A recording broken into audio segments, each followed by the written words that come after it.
জলবায়ু সম্মেলন এলেই বিশ্বব্যাপী পরিবেশ বিপর্যয় নিয়ে পড়ে যায় হইচই।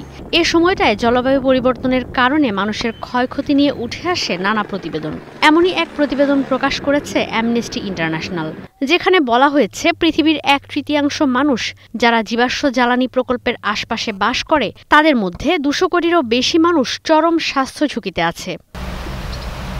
অনুসন্ধান করা হয়েছে 18,000-এর বেশি জ্বালানি তেল, গ্যাস ও কয়লা উৎপাদন কেন্দ্রর আশপাশে, যেগুলো সারা বিশ্বের 170টি দেশে ছড়িয়ে ছিটিয়ে আছে ভূপৃষ্ঠের বিশাল এলাকা জুড়ে। বলা হচ্ছে খনন কাজ, প্ল্যান্ট, পাইপলাইন সহ অন্য জীবাশ্ম জ্বালানির স্থাপনার আশপাশে থাকার কারণে ক্যান্সার, শ্বাস-প্রশ্বাসের সমস্যা, হৃদরোগ, অকাল জন্ম মৃত্যু সহ নানা সমস্যায় পড়ছে সব বয়সী মানুষ।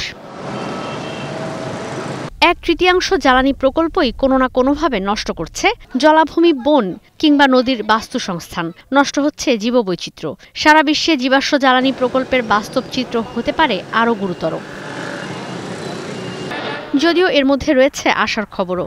আন্তর্জাতিক জ্বালানি সংস্থা IEA বলছে, আগামী 1 দশকে বিশ্বে নবায়নযোগ্য জ্বালানির ব্যবহার রেকর্ড বাড়বে। আগামী 5 বছরে বিশ্বে তৈরি হবে আরও অনেক নবায়নযোগ্য জ্বালানি প্রকল্প। প্রতিবেদনে বলা হয়, এই জ্বালানি বিশ্বের প্রায় সব মানুষের বিদ্যুতের চাহিদা পূরণ করতে পারবে।